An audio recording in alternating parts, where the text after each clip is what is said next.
Buenos días.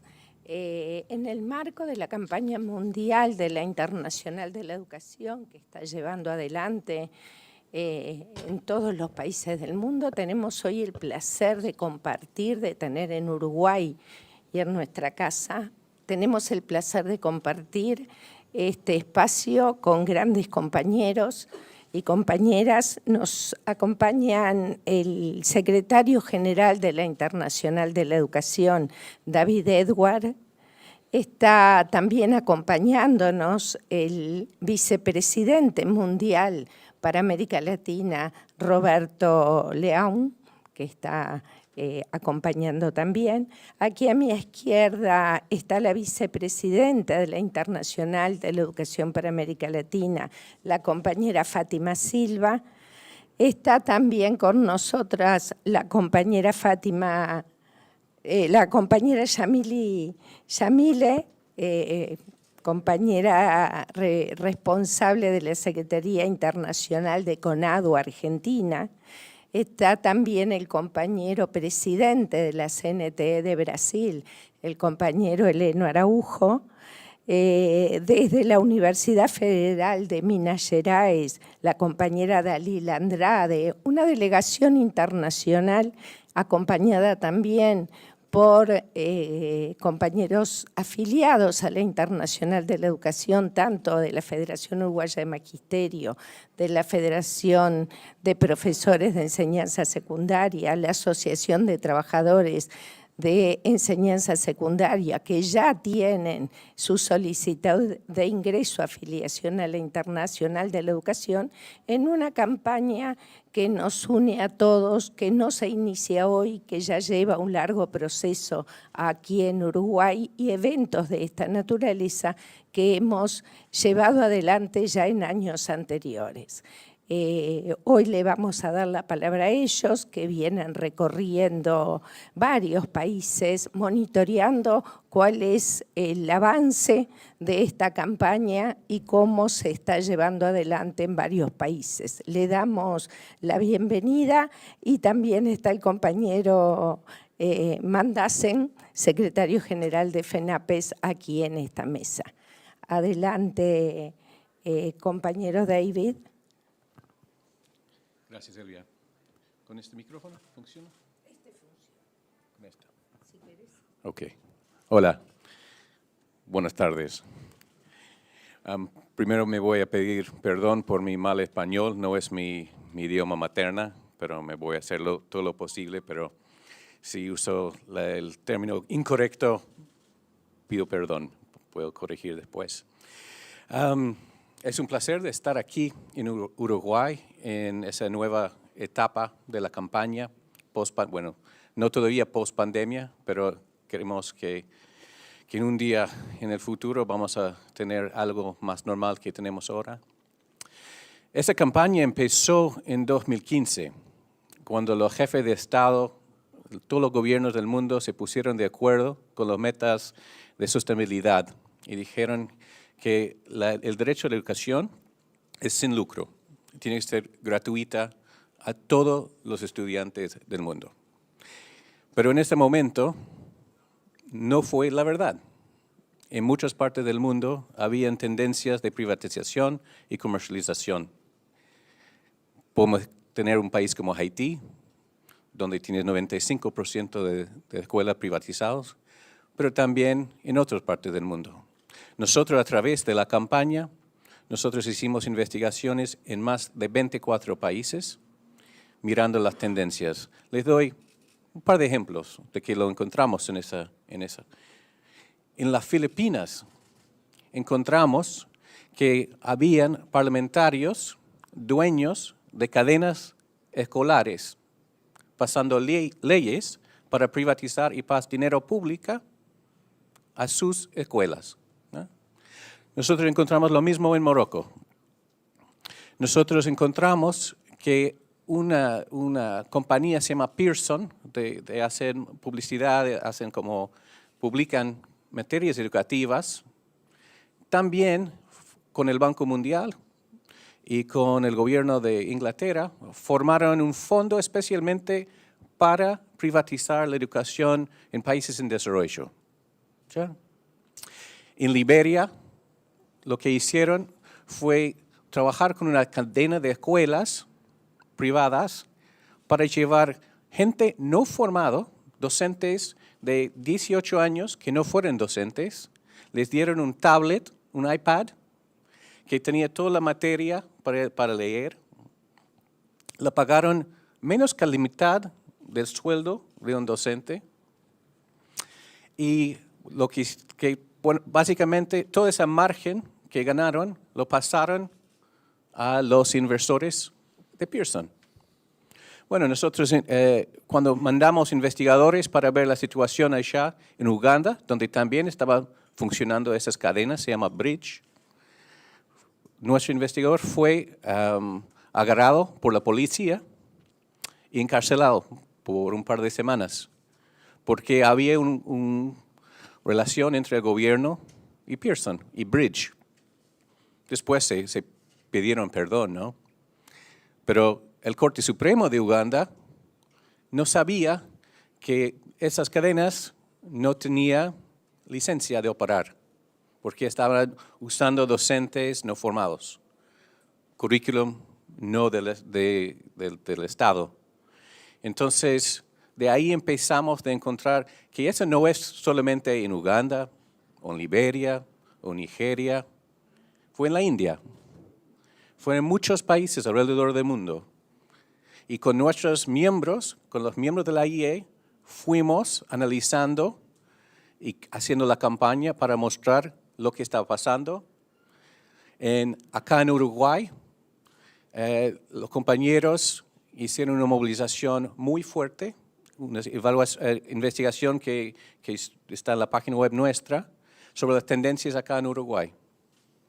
Es casi impensable que va a pasar la privatización en Uruguay, pero las condiciones que se encontraron fueron mismas condiciones en muchos otros países donde empezó y cuando dijeron nunca puede pasar acá. Entonces, ahora estamos acá para ver cómo va la cosa. Estamos muy interesados en saber. La respuesta global también tiene otra parte en su nueva etapa sobre las plataformas, los TICs, ¿no? Porque antes de la pandemia, Bill Gates y Zuckerberg y todos ellos hablaron de un mundo futuro cuando los chicos no tienen que ir presencialmente a la escuela. Tenían el derecho de quedarse en casa, en el dormitorio, con un laptop. Qué lindo sería, ¿no? Esa hipótesis ya hemos vivido. Ellos han fracasado de una forma impensable hace 2 años. Todo el mundo vivió esto. Entonces la campaña también ahora estamos diciendo no a las propuestas privatizadoras de esas plataformas tecnológicas tampoco. ¿Ya? También hemos encontrado que los países durante la pandemia que han tenido mejor diálogo con los sindicatos docentes, los gremios, han tenido mejor experiencias en reabrir, en mantener abierto, en mantener sano, en mantener la confianza en la comunidad. Nosotros hemos vivido un tiempo de deprofesionalización muy fuerte, pero en muchas partes del mundo hay como por un lado, una revalorización de la profesión docente, por lo menos en la manera que se habla. Eso no ha trasladado completamente en los recursos, en la inversión, en la profesión. Pero al mismo tiempo tenemos una oportunidad porque el secretario general de la ONU sabe que las metas de sostenibilidad están muy mal en términos de educación, en términos de acceso a la educación. Y está llamando en septiembre, va a haber un cumbre de jefes de Estado, donde todos los jefes de Estado van a venir a Nueva York. Bueno, vamos a ver si de Uruguay asiste, pero comprometerse en asegurar que la inversión adecuada hay para todo lo que hemos perdido durante la pandemia, en términos de las inversiones en infraestructura, tecnología, salarios. Durante la pandemia en muchos países no había suficientes docentes, no había suficiente diálogo, no había suficiente política pública y voluntad pública. Eso sí tiene que cambiar. Entonces yo creo que esa es también una oportunidad que viene muy importante hoy en día. Y la otra cosa que estamos muy interesados y muy preocupados de ver tiene que ver con la OIT y los derechos sindicales. Nosotros hemos apoyado una reclamación el 2 de diciembre 2021 de nuestro miembro acá en Uruguay a la OIT sobre lo que podemos decir una cosa muy preocupante de atacar a los derechos, de intimidación, que casi personalmente no puedo creer que estamos hablando de Uruguay.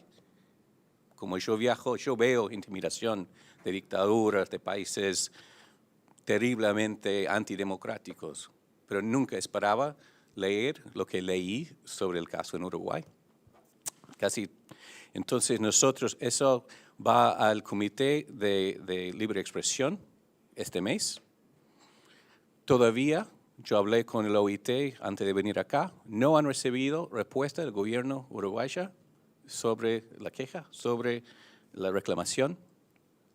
Eso probablemente va enfrente el Consejo en junio también, pero nosotros estamos aquí también mirando, vamos a hablar con los compañeros para ver qué está pasando, para documentar y ver adelante ese reclamo también.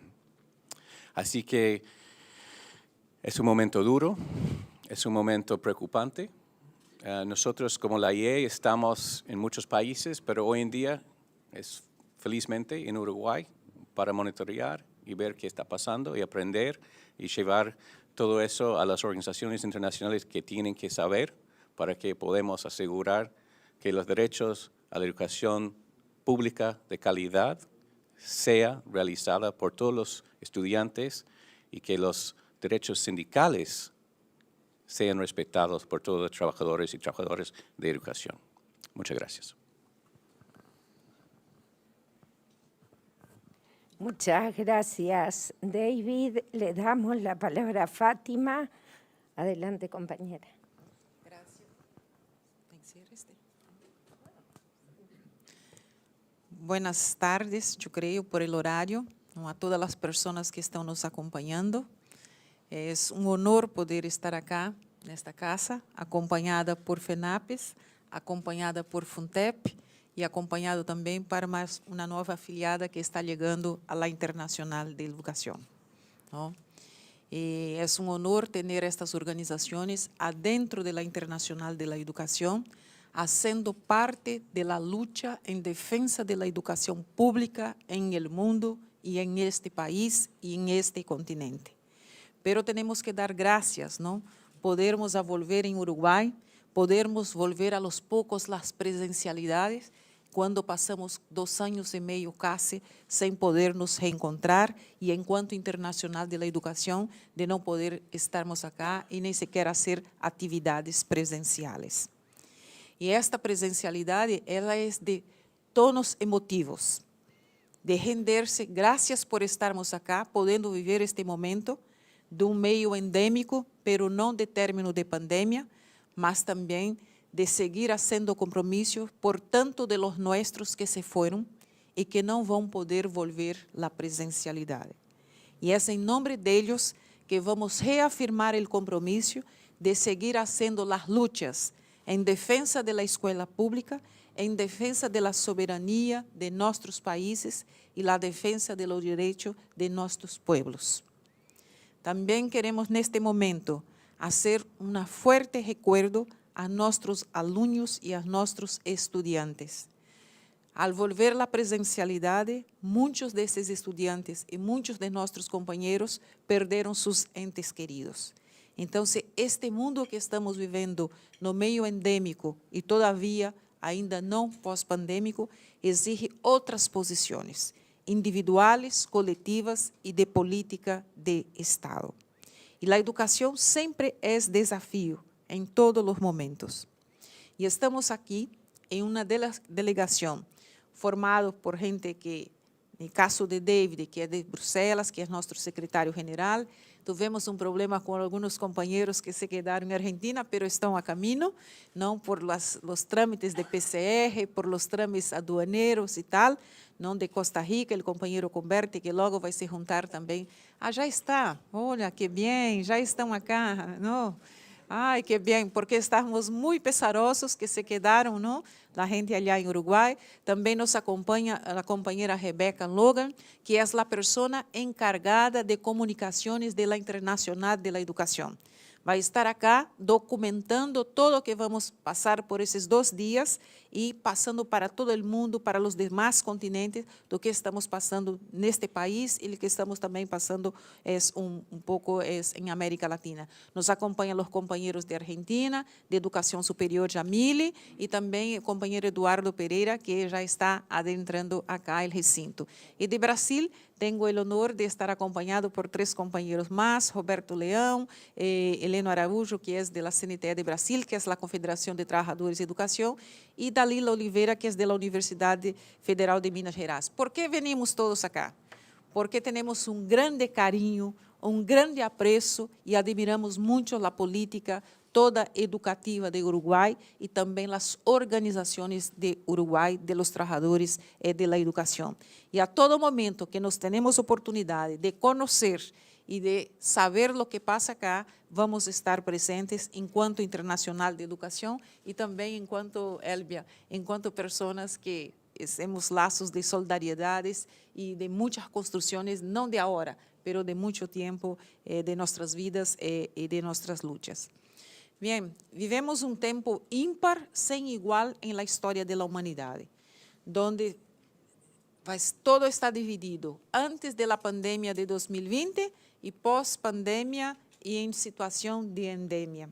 Não? Então, o mundo vai estar dividido agora por esses 2 grandes marcos em la história nossa da humanidade. E quando estamos no meio, logo vem-se uma guerra que queremos que termine de imediato, porque somos pela paz. Nenhum e nem outro tem razão em um processo de guerra. Somos por la vida e somos por la paz, e por isso le reafirmamos.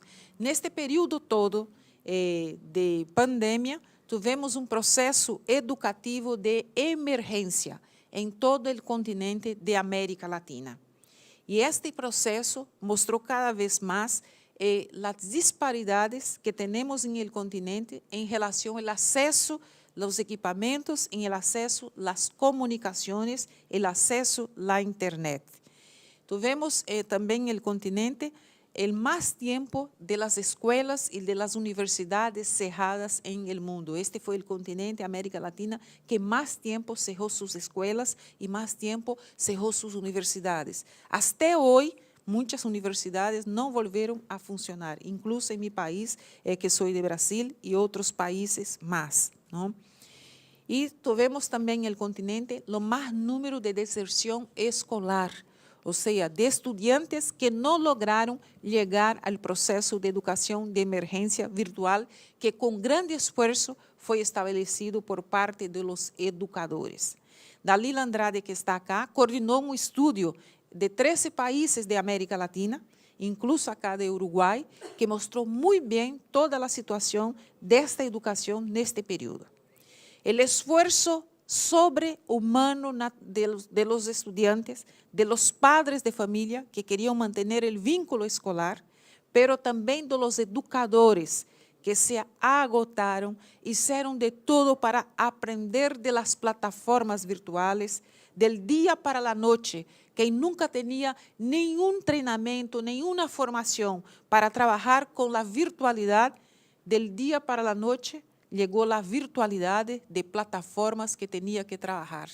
Del dia para a noite, sua intimidade de seu lar passou a ser violada e passou a ser uma classe, não, de público para todos os estudantes.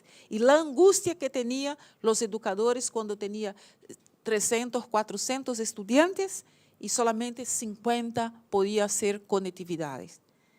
Dolor muito forte para os educadores. Muitos se enfermaram, Muitos foram atrás de casas de seus estudantes, fizeram cópias de todos os materiais e levaram às famílias. As famílias se endeudaram, tentando comprar um paquete melhor de internet também. ¿No? As famílias perderam seus postos de trabalho.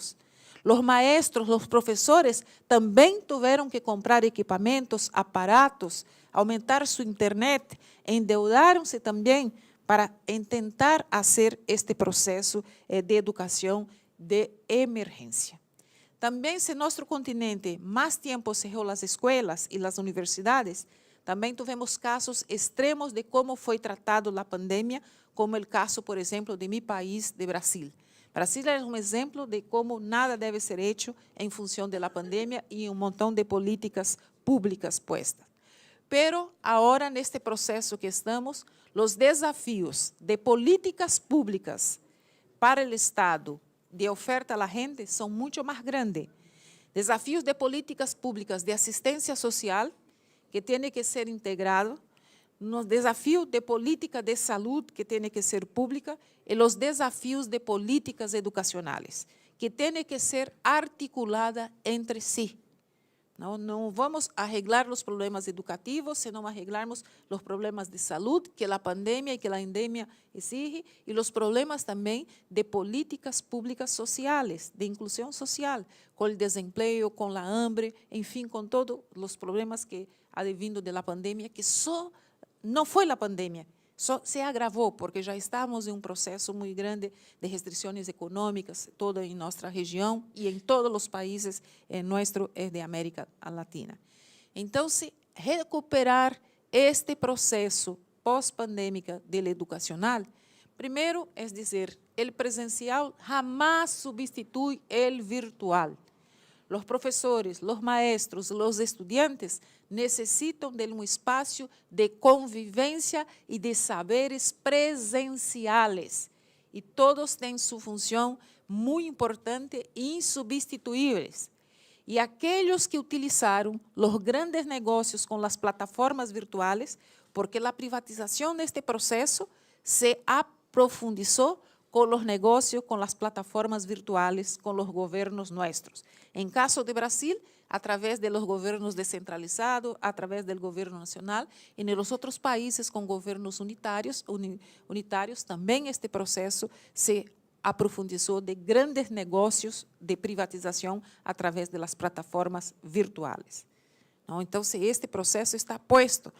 E o que vem para depois, agora, neste momento, que exige uma nova dinâmica curricular, no sentido de recuperarmos a estes estudantes que não tiveram nenhum acesso à questão da virtualidade e aqueles que tiveram, como chegar também a conciliar a este espaço. Exige também uma busca ativa, casa por casa, de los estudantes que sumiram, desapareceram e que não estão mais no sistema escolar.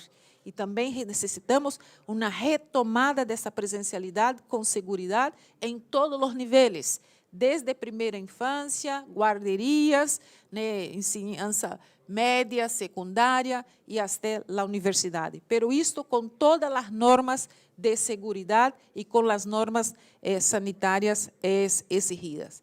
Temos que fazer, e quem faz a recuperação pedagógica somos nós e nosotras, os maestros e as maestras, com um compromisso de recuperar a todos os estudantes e nenhum querer. Exige também de inversões públicas, porque temos que repensar os espaços físicos. O que serviu de escolas, de universidades, antes do mundo pandêmico, não serve mais agora. A questão do distanciamento social, de espaços mais abertos, de ventanas, enfim, uma nova reestruturação física de nossas unidades escolares e de nossas universidades. E isto todo tem que ter que forte inversão pública, forte inversão de recursos públicos.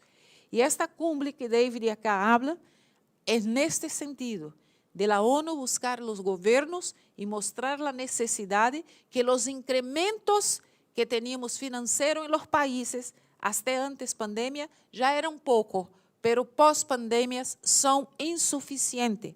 Então, vamos ter que investir mais do PIB adentro de los países para atender las nuevas demandas pedagógicas, físicas y también de personal más para trabajar con los estudiantes.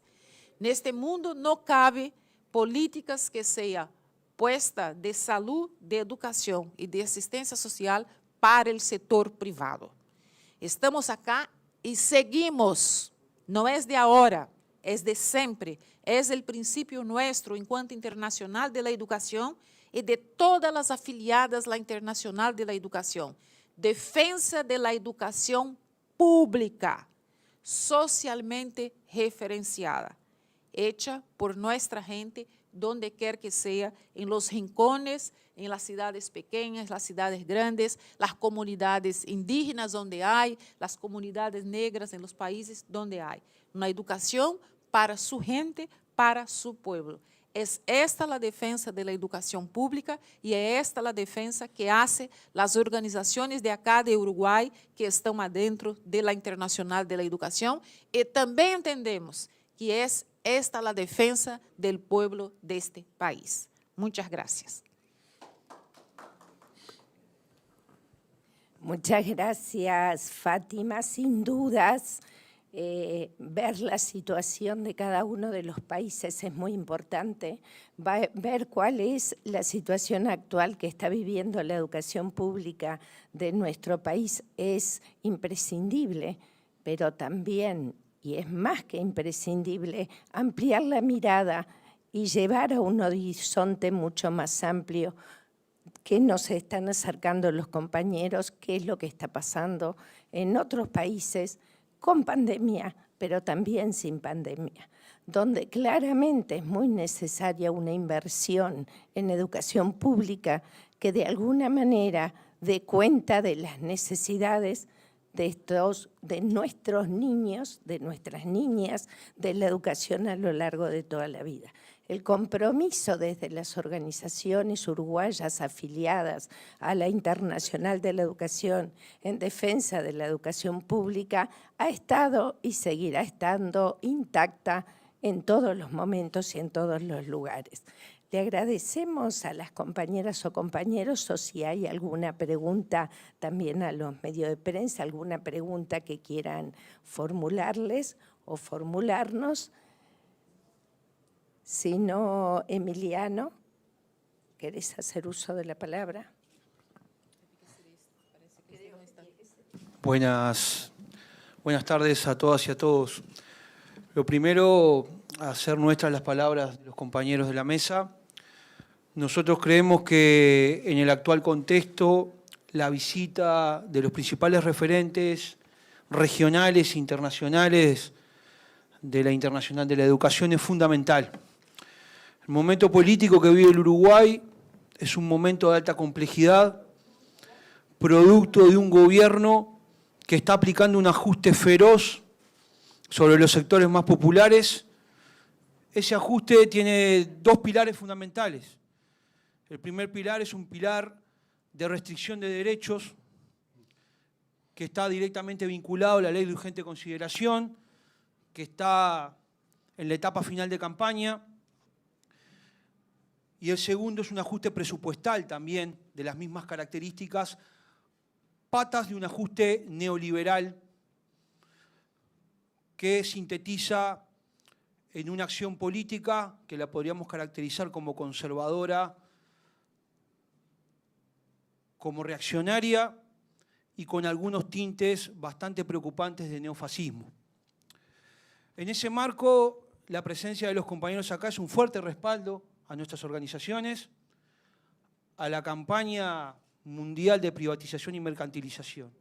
Y acá hacer un apunte muy importante. Cuando se cuestiona constantemente que la ley de urgente consideración no privatiza la educación, nosotros podemos afirmar, producto de un estudio muy profundo que venimos haciendo no solo a nivel nacional y regional, sino internacional, derivado de dos publicaciones, una del año 2017 y una del año 2019, que tuvo el apoyo de la Internacional de la Educación, producto de un análisis de un documento fundante, que es el documento de análisis de la OCDE para la educación uruguaya del año 2016, donde si uno va a la ley de urgente consideración y la transformación de la gobernanza, en ese documento está explícita la actual gobernanza que instala la LUC con respecto a la educación. El segundo documento fundante de este proceso de mercantilización y privatización es el documento del 2018, Aprender, del Banco Mundial, donde instala fuertemente la teoría y establece la metodología de generar inestabilidad en el cuerpo docente para que este cuerpo docente se mercantilice, se pauperice y compita entre sí. Eso también está establecido en la Ley de Urgente Consideración a través de algunos artículos que, de alguna manera, trasladan la lógica empresarial a la construcción de las políticas educativas, pero dan un paso más. Instalan al sector privado en el marco de las decisiones de la educación pública con la búsqueda de que éste se apropie del presupuesto educativo público.